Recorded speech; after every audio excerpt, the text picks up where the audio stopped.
homogeneous loads of people who are... About 5G wireless networks. Thank you. So, yeah, my name is Tom Novlin. I'm with Samsung, and it's a great privilege to be here today. Actually, some background.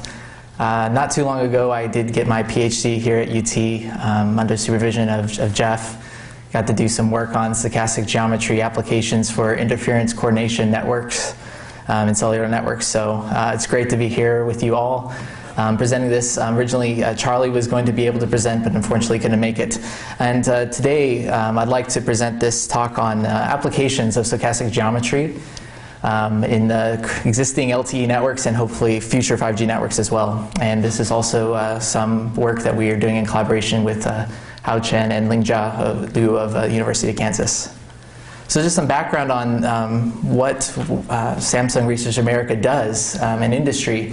We have roughly about 40 wireless engineers, and we work at the full spectrum of research and development. So we start with initial ideas, take them, incubate them, prototype them, demo and verify them, and then take them all the way to the standards process where then they can become part of the major product roadmap.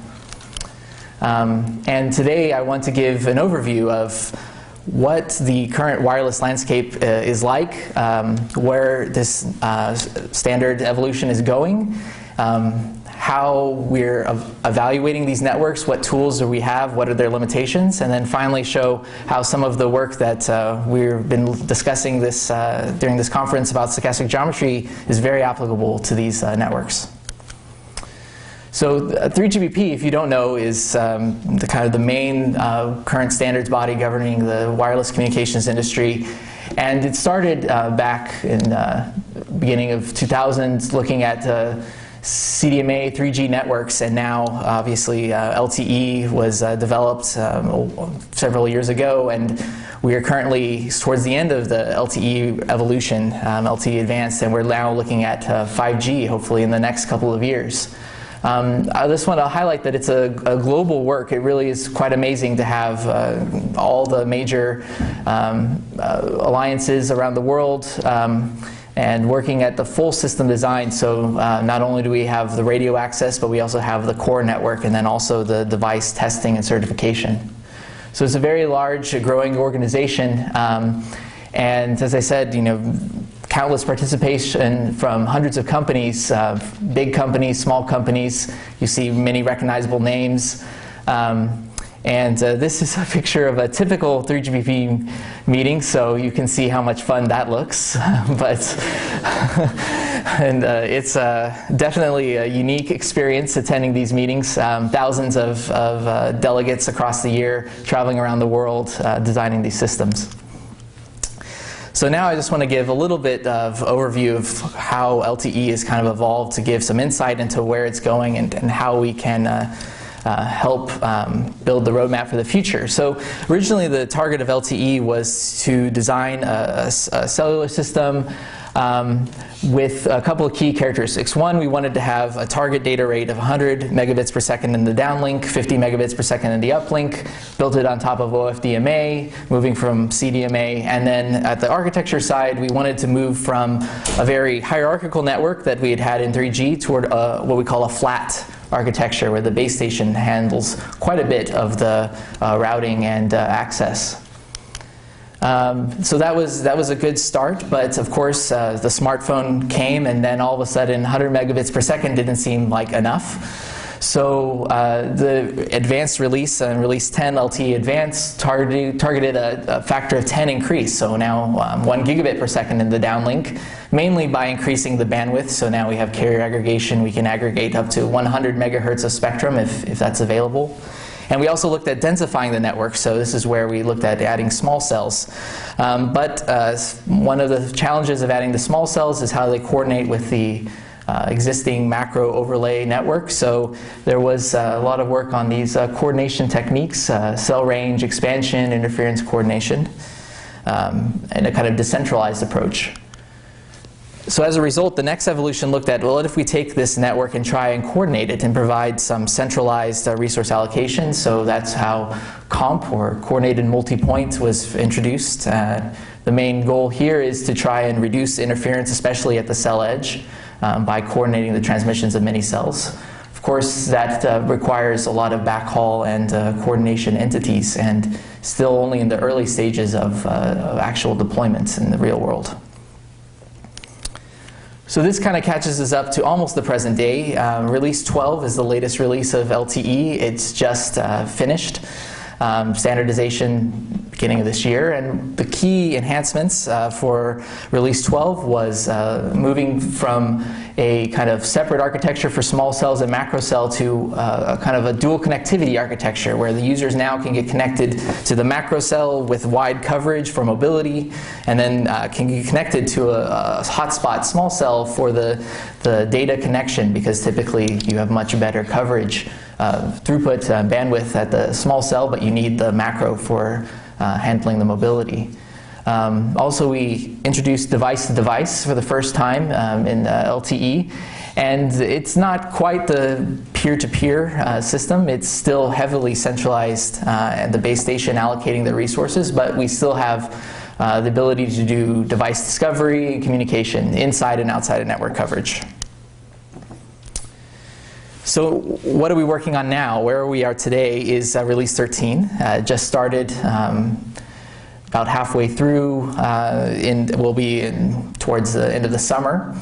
And some of the key techniques we're looking at Release 13 is how to target some of the key deployment scenarios that operators are coming to 3GPP with and asking for some solutions. And one of these is targeting very dense deployment of users in urban scenarios. So one solution is massive MIMO, or what we call FD-MIMO in Samsung, full dimension MIMO. And it's basically, as Robert talked about this morning, adding many antennas at the base station to serve multiple users simultaneously, especially targeting urban dense scenarios. The Internet of Things is also now a big topic, and so they're looking at ways to support these devices with low cost and maybe battery constraints, and coverage is especially important for some of these use cases compared to a normal smartphone. And then one of the more controversial topics is license assisted access, or LAA, also known as LTE-U. So we've always assumed at 3GPP that the operator is using its own spectrum, possibly sharing that spectrum among other operators. But one of the biggest challenges right now for operators is getting more licensed spectrum. It's a very expensive and long regulatory process. So in the meantime, many operators have tried to say, well, what about using unlicensed spectrum, just like Wi-Fi, and we can aggregate it together and offload some of the data traffic onto the unlicensed spectrum. Of course, we may not be able to guarantee the same quality of service, but that's okay, because it at least provides some relief. However, that's many already incumbents in this space, including the Wi-Fi companies, and so there's a lot of work that has to be done to validate whether LTE can coexist well with Wi-Fi. So that's where we are today. Where do we see ourselves going next? And 5G has many different visions depending on who you ask, many different technologies, and most likely it will be not just one big thing, not just millimeter wave, not just massive MIMO, but many technologies coming together at the radio access level and at the core access level. So we, of course, foresee millimeter wave, beamforming, very dense small cells, all part of the overall picture. But we also want to look at new applications that requiring maybe very low latency compared to what we can support today. And it's not just a paper dream. Companies are already started working at that. In Samsung in Dallas, we have been part of the world's first kind of test bed for this millimeter wave spectrum. There was a question this morning about what do millimeter wave beams look like, and so this is our best kind of interpretation of what the beam pattern actually looks like from our prototype system. You can see. We've already been able to verify, some initial, throughput numbers, many gigabits per second, using hundreds of antennas at the base station and also potentially at the receiver by going to the very high carrier frequencies. So it's not just a dream, but it's also becoming a reality, but we have a lot of work to do. So how do we evaluate technologies typically in 3GPP? I want to give a little bit of an overview here. Every technology has to be evaluated before it can be standardized, and hopefully this performance gain can be verified not just by the proponent company, but by all sources, hopefully as many sources as possible. So as a result, we rely heavily on two tools, the link level simulation and system level simulation. Of course, link level is just like it says, we focus on the very nitty-gritty decoding and decoding of the packets very accurately as possible, and we're trying to get some, typically we want some waterfall curves, block error rates, something like that. And then to get an overall picture of the system, then we have system level simulation, which can be very complicated because we want to maybe abstract the physical layer, but we still have to account for scheduling, resource allocation, deployment, all these considerations. So it's kind of an iterative process to get both of these tools to provide outputs that are useful. And that's what we spend the majority of our time in 3GPP is updating and evaluating these models as new techniques are introduced. So we have this snapshot concept, and I drew this mainly just to say it's complicated, the actual working of the system simulator. I don't intend to go into all the details, but just to say there are a few key components which I want to kind of highlight why we model these so accurately, or try to at least, and what are some of the intended outputs, what are some of the parameters that are sensitive. And we have many different deployment scenarios, obviously different network layouts. We try to model large scale, small scale propagation. Traffic model is very important now as we're trying to actually look at the system level. Some of these resource allocation techniques depend heavily on the traffic assumed. And as a result, you know, I said we want many companies to provide results that hopefully agree. It's very challenging to do this, so we have to have several rounds of calibration, and usually a few meetings of the year are just spent making sure everyone's path loss curves align, doing some basic calibration, so that we have some hope when we get to the final output, which is maybe a throughput CDF. Companies will be aligned. Of course, that rarely happens. Usually there's still a wide spread, and that's because the secret sauce is all in this synthesis, how the scheduling is done, how the physical layer is actually abstracted, what algorithm is actually implemented. All of these things do impact the performance, and as a result, it's sometimes very challenging to make general observations based on the results of companies.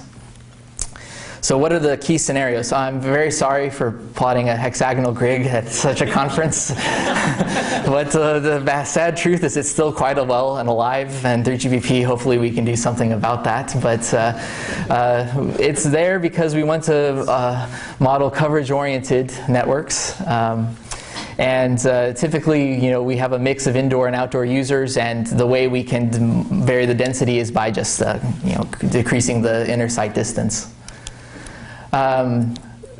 More interesting are the small cell deployment scenarios. These are capacity oriented, so we typically model them as a cluster. And we have two types, outdoor and indoor. In the case of the outdoor, we have kind of a circle where inside we have randomly dropped base stations, which the user can connect to inside of the macro sector. And then we try to you know, apply different power, different bias to associate those users. Indoor is also a very important use case, and here we actually use a fixed model. It's not random location, and we try to model multi-floor effects and wall propagation, etc. As I mentioned, traffic model is extremely important. Full buffer is kind of was the baseline, but now it's not used at all, except maybe for a calibration purpose, because it's not realistic and can provide wrong conclusions depending on the scheme. So instead, we exclusively focus now on these FTP models, and there's kind of two main flavors. One is a kind of per cell traffic model where the packets arrive, kind of a Poisson arrival process, and they can overlap between users. They're fully independent. And the nice part of this model is that all you have to do is model the size of the file and kind of the rate that their packets are arriving, and it scales well from low to high load. So typically this is a very common model. However, it doesn't give much insight into the actual behavior at a phone when the user is, downloading multiple files, which is a very common thing. Typically, user may be in a web downloading a YouTube video, and that actually comes in multiple bursts. So we want to look at the correlation, the impact of those processes in the traffic. So FTP Model 2 tries to take that into account by basically saying your packet comes. Then when it's done, you have a random time before the next packet comes. So this is the reading time, which is exponentially distributed. And that's an attempt to capture correlation effects. And we try to tune these as best to realistic traffic types. Here's some measurements we've seen from different common applications. And you can kind of characterize them by different file size and inter-arrival times. And you can see, for example, voice traffic is very small packet, but very, very fixed in time. Web browsing has a little, and YouTube kind of have a larger range with larger file sizes. Interesting, YouTube also has a very quick arrival time because of the frames. And then FTP models are, obviously very large file downloads that persist in the system for a long time. So then moving to the physical characteristics, path loss is one of the key characteristics we want to accurately model because it can very much shape the interference distribution. So this slide's main point is just to show we have several different models, which depending on which one you use would give very different spreads of the interference, depending on if it's an urban or rural model. And recently, in order to have the standardization of the massive MIMO, full dimension MIMO system, we first had to change our channel model because it was always 2D. And obviously when you have a 2D array of antennas, the azimuth matters a lot now. So we needed to actually model it. So there was a very long campaign, including measurement campaigns, mini simulation exercises to try and move the 2D model to a 3D model. And we now have it, and it's quite interesting. But the whole goal now is to characterize all the things we characterized before, your line of sight, your non-line of sight, the multipath you'll see as a function of not only your horizontal distance, but your vertical distance. So this actually led to some interesting observations. So typically we just think of line of sight kind of as a single breakpoint. If you're past this distance, then your line of sight or some probability or always non-line of sight. And what we found is for height dependence, now you actually have two different regimes for line of sight. One is when the users are kind of at the same level as the ground and the buildings. And that's very what we're used to now. But then the second regime is when the users start to become very high above the buildings. The buildings now become the kind of the ground clutter, the rooftop. And so in that case, now you have a different regime. And it has actually a much different breakpoints, which means the probability of line of sight can actually be different depending on if you're high up or below. And a similar thing happens with non-line of sight as well, which was interesting that there's two possible ways to be non-line of sight. One is for the diffraction around a building. That's what we typically think of. But we actually saw quite a few measurement results in urban areas showing that a lot of times the diffraction comes from the rooftop. And that really impacts the users as you move up in the floors. So what happens is as you move up in the floor, then your non-line of sight gets smaller. And so we have to add these correction factors to the 2D line of sight based on the UE height. Why did we do this? Okay, so it was an interesting exercise, but the point is it did show up in the results. This is a case where we use a macro UMA model. We don't see too much difference as the height increases. But in the micro model, which is where the base station can be maybe 10 meters above ground, roughly on the order of the building heights, we see a very big difference in the SINR, depending on whether the user is on the ground floor or high above. And that has a huge impact on the performance gains you can see with a system like massive MIMO, where you can envision the base stations be able to target these users as they move in the azimuth domain. Okay, another example of why we went through all this trouble to build this complicated simulators is recently, as I mentioned, we're looking at the use of unlicensed spectrum. Of course, that brings the attention of very big organizations like the FCC, ETSI, IEEE, and they want to know, are you going to cause a problem? So we want to have an answer as quickly as possible, and so what that means is we need to compare what happens when you have two operators, both of them deploy Wi-Fi, and you replace the second one with an LAA network instead. Does the performance go down, does it stay the same, or get better? So that was the coexistence study we were tasked to do. And basically what that requires then is each company has to have their own Wi-Fi system level simulator, LTE system level simulator, running in real time, exchanging states. It's a very complicated, a very slow process. And you can see the deployment scenario of such co-deployed networks. Kind of like the talk previously, modeling these networks where you have multiple operators is very, very challenging. But the goal was to be able to show, yes, we can answer the question. We do see significant gain if one operator switches from Wi-Fi to LAA.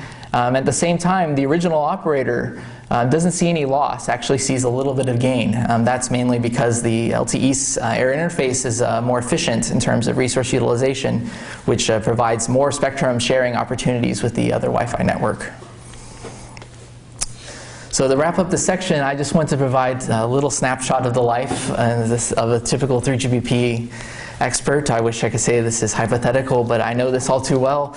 You have some great idea, you want to validate it. Okay, so you code, and code again. Then you have to share with everyone on the big server farm, which is sometimes available, sometimes not. There's a reason it's called grumpy. After all that, you come back see if your sim finished. After this long, I just say this was 40 hours more or less, and you really hope you don't find this, because then you have to go back to grumpy and ask, okay, please let me run again.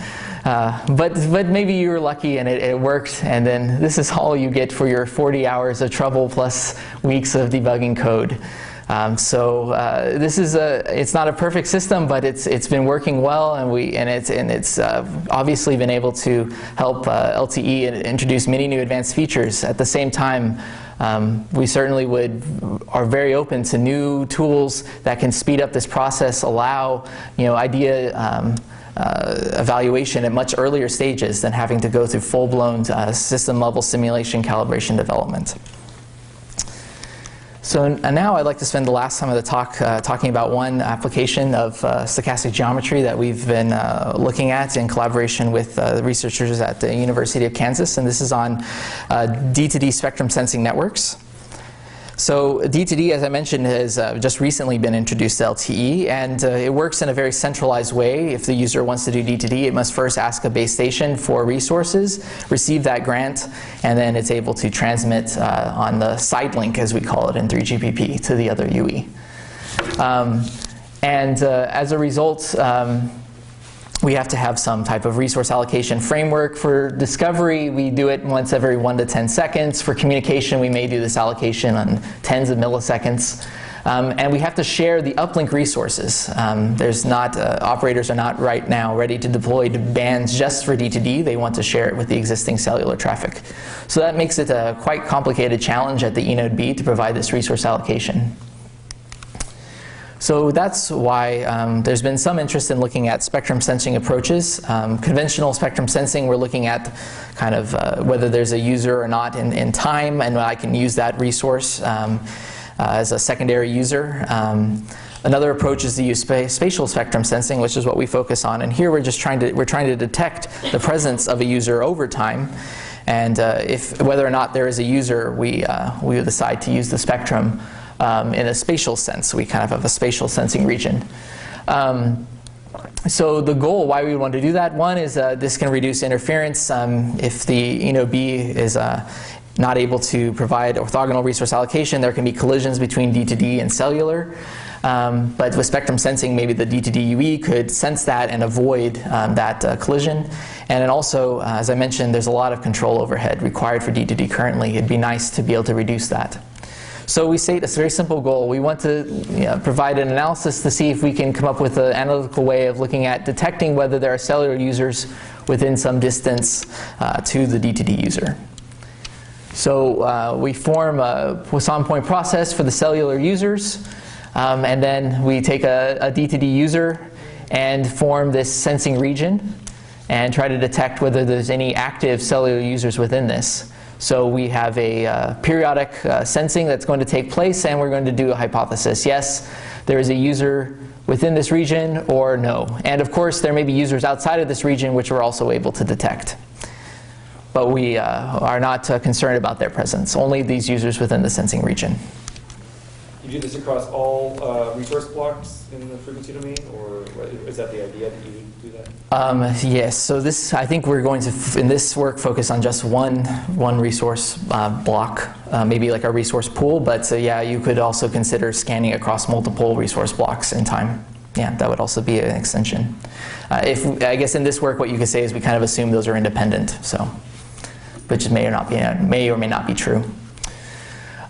So to do this, we kind of have a test statistic that I mentioned is based on the sampling of multiple instances, and kind of assuming we have enough samples, trying to look at the limit, we have the modeling of the interference, whether with or without the user inside of the sensing region. So that's kind of our hypothesis test, that the interference distribution will be different if there's a user inside the sensing region. And it's approximated to be, oh, sorry, getting ahead of myself. So we then want to look at the two key metrics for spatial sensing is going to be the false alarm probability, obviously, and then the spatial detection probability. So we form these two, and in order to compute, then we make an approximation, which is verified in the paper is to be pretty close, that this distribution of the interference can be log normal.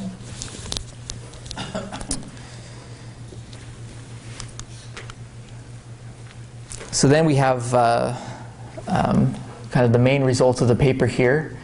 And we basically show that when we have this Pathloss exponent of 4, things fall nicely out of the equations, and we can express the two as in these expressions, which we can then compute.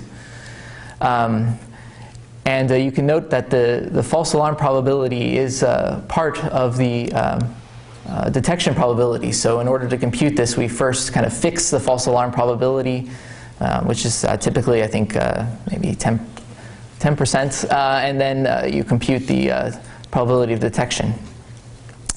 And we also have another result that basically shows when we use this Neyman-Pearson detector, which is the ratio of the hypothesis, then we can get even simpler expression, which is a function of the sensing region. Okay, so what are our results? Basically what we want to do, this is a combined system, so you have both the cellular users and the D2D users sharing the spectrum together. So as if you have the D2D users, with some probability they will collide with the ongoing cellular transmission. So we want to capture that effect on the overall throughput, so we separate the throughput for the cellular users and the D2D users. And then we vary the sensing radius. So this basically means as we kind of increase R, we're hopefully detecting more and more users, which means we will back off more, because if we detect a cellular user, we don't transmit with a certain probability, which then should improve the SINR for the cellular users. So we do see increase in the cellular throughput as we increase R, but we also see a significant drop-off for the sensing region. But of course, once the sensing region becomes quite large, it doesn't really matter to detect those users or not, because they don't have any impact on our performance, or our transmissions don't have any impact on their performance. So there's intuition that there would be an optimal sensing region, and as a result, we looked at the weighted throughput, which is the proportional fair throughput, to find this optimal radius, and for different weighting factors. And we're able to see that roughly Depending on the cell radius you choose, you can find an optimal point where sensing is good, and then after that the performance gain deteriorates. So I think this is kind of an interesting direction to look at how the cellular traffic and D2D traffic can coexist. Of course, this is just one technique for doing this type of coexistence. We'd be interested in looking at others in the future. So in conclusion, I would mainly like to say that the 3GPP, the cellular industry as a whole, is seeing a time of rapid expansion. It's a really great time to be part of the industry. We're seeing so many new technologies come out so fast. HetNets, FD-MIMO, D2D, hopefully millimeter wave in the near future. But at the same time, there's a huge need of understanding the performance of these networks, and I think some of the existing tools we have now, especially the system simulation, is not really scalable and not really meeting the challenge of being able to rapidly innovate and look at new techniques, provide the ability to calibrate and share common results across many sources. So. At the same time, we don't want to just look at very simple models. We do need to try and capture as much as possible some of the real-world things we see, like traffic model, the impact of 3D distance, the impact of urban buildings, a correlation of users. All of those things matter, and that's why we capture them currently in the system simulator. If those things can also be captured in the analytical tools, I think that really makes for a very strong case for incorporating these into the industry standard process even as well. And at Samsung, we are interested in looking at this as part of our own internal research as well as external research. And one of the interesting applications was for D2D. We think there's many more applications to millimeter wave networks and others as well. So thank you very much.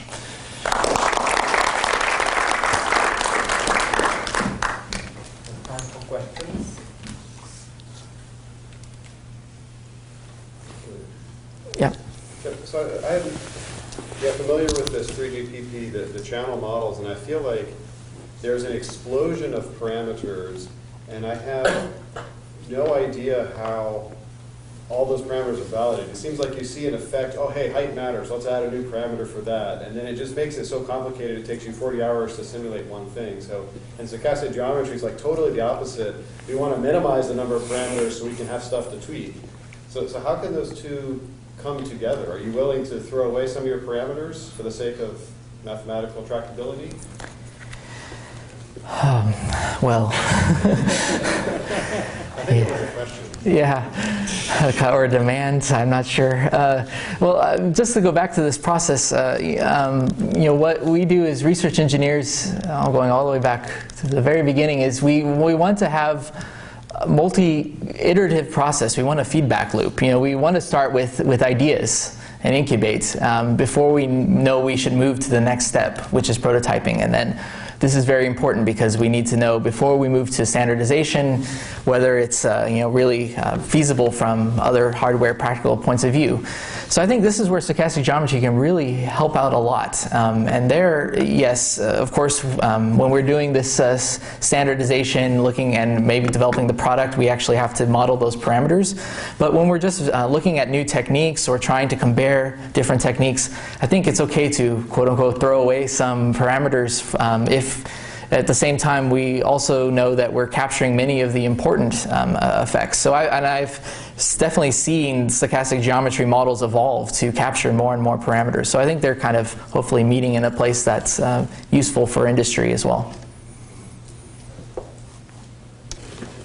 So if there is a consensus on building the simulators by all these industry groups, could you dream that in the future there would be consensus also to build analytical tools which would be shared by this community to check hypotheses in the sense that you mentioned? Yes, I think the availability of available tools is very important. Currently right now what I see in the industry is that many of the new researchers who are trained with stochastic geometry are using it in their work, but it's not easy to propagate that kind of into others without training. They need to take some courses. They don't really have a good way of understanding that. How can we simulate some of these new processes? What kind of mathematical tools can we use? I don't think we have those things readily available. But if those things could become more available, I think then more engineers would be willing to try and experiment with those techniques for their approaches. So in that sense, we could say there is perhaps something similar like the situation of, say, R, Yes. something like that. That before one stage, people were doing their homegrown statistical tests for this and that, and then there is a tool which is freeware used by everybody, which everybody thinks implements the essence of it. So would there be actually interest, you think, view from industry, view of your viewpoint, collectively to develop something of this type? Yes, I think there is already internal development of those tools, but I think this is an area where especially the academic community can really provide kind of open source and globally available tools. That would be a huge, I think, benefit for everyone in general.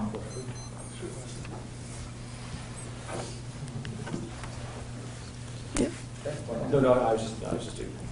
Science. Yeah.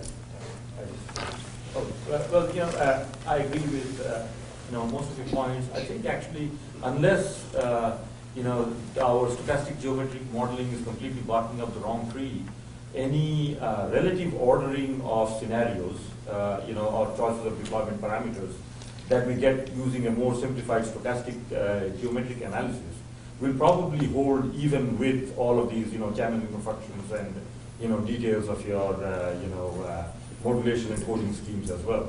And so I think the prime use of stochastic geometric analysis can be to sort of sift through this large search space potentially and weed out a large bunch of scenarios as not being of interest. And then you shrink it down to hopefully a small fraction of your original search space on which you can then deploy the full force of your detailed simulation. But the results of this, the small assumptions actually make a huge difference. So for instance, you said you throw out the infinite backlog model because when you do that, you say, oh, LTE gives you like 1 megabit per second. But if you have a more realistic model of about 60 or 80% loading, you get actually, it's like 10 megabits per second. And so you make wildly different conclusions based on relatively small changes in just one part of this. And so there's this feeling among people on these committees that no, you have to have the most detailed and realistic model before we'll believe anything, right? Yeah, that's true. But I think one issue is, can we use this analysis before we get to that stage? And as they were saying before, weed out some of these proposals before we have to go into that level of detail. But the other thing is, I think we don't necessarily need to have for example, focus on the traffic model. That's a very important thing because that's what we observe in the real system, that the traffic is never full buffer, and but even our basic model isn't fully realistic. It's not real TCP flows. We don't actually model that. We still have a level of abstraction. So there's always a room for abstraction in order to get a little bit closer. So, because someone could argue, well, full buffer is okay enough because even FTP is not fully real, but we said it provides us enough more insight than before. So if stochastic geometry can say, yes, it's not fully system level simulation, but we're providing more insight than we were before, and we're taking some of these important characteristics like traffic model and path loss, I think are the number 2 important ones that I see really usually the results are most sensitive to. Then I think then people would be more receptive. And I think also maybe another reason we're not have seen this in the past is because the traditional model works okay. The hexagonal grid didn't break LTE, even though no base station system was deployed that way. But we can't say that for 5G. We don't, as we start to push to new areas, the traditional models are starting to break down. We're already seeing that, and so that's where we have a chance to kind of come up with a new generation of models. There should be also a point of view of the operator, because the operators are, at the end of the day, it's them who implement these tools, and then they try to construct their simulators as well, but they have real data, and at the end of the day, they realize that real data maybe not. So I don't want to extend this discussion, and maybe we can continue in the evening or tomorrow, because we have to proceed to the last, but not least, of course,